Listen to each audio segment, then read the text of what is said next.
মানে আপনি প্রশাসন উপজেলা প্রশাসনকে তোয়াক্কা করছেন না? না, আমি বলবেন। ও আচ্ছা। যশোর মনিরামপুরে আবারও পূর্বের ন্যায় মনিরামপুর মেইন সড়ক সহ বিভিন্ন সড়ক দখল করে যানজট সৃষ্টি। উপজেলা প্রশাসনকে তোয়াক্কা করছেন না ব্যবসায়ীরা।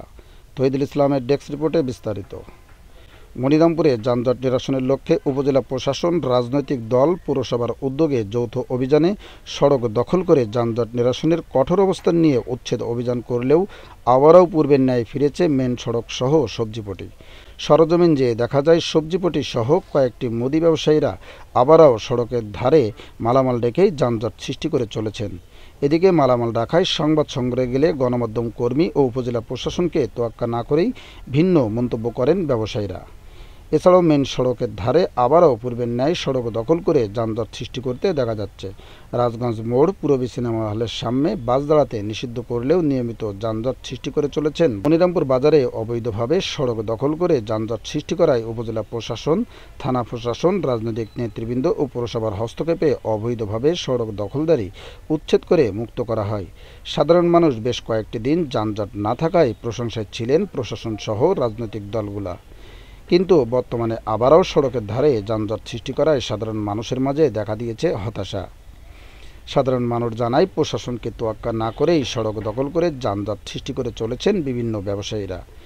এছাড়াও মনিরামপুর মেইন সড়কের ধারে ঝুঁকিপূর্ণ ভবন থাকায় যে কোনো মুহূর্তে ঘটতে পারে বড় ধরনের দুর্ঘটনা। ঝুঁকিপূর্ণ ভবনের তালিকায় নন্দন বিলাস সহ প্রায় অর্ধশত দোকানপাট।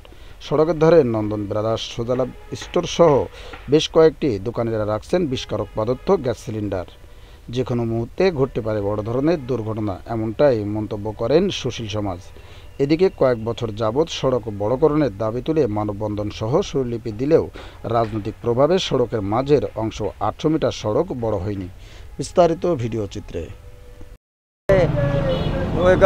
যে রাস্তা এই সরকার থাকাকালীনই এই গুহার যেগুলো যে হিন্দু যে কটা গুহা দুই পাশে এই একটাও ভাঙেনি, চুরিনি, এরা হচ্ছে টাকা খাই মন্ত্রী, তিনি এই কাটি বসায় রেখেছে, বুঝেছেন।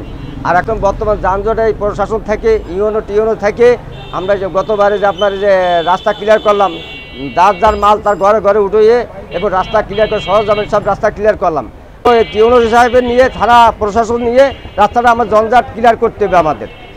বর্তমানে এই সরকারের আমলে যে যানজটটা প্রশাসন এবং দলীয় কিছু লোকজন নামিয়ে একত্রে যে কিছুটা রোড থেকে এবং তাদের দোকানের মালামালগুলো যে তাদের দোকানের ভিতরে সরাই নিয়ে রোডটা ক্লিয়ার করে দেওয়াতে আমরা বর্তমানে স্বস্তি ছিলাম।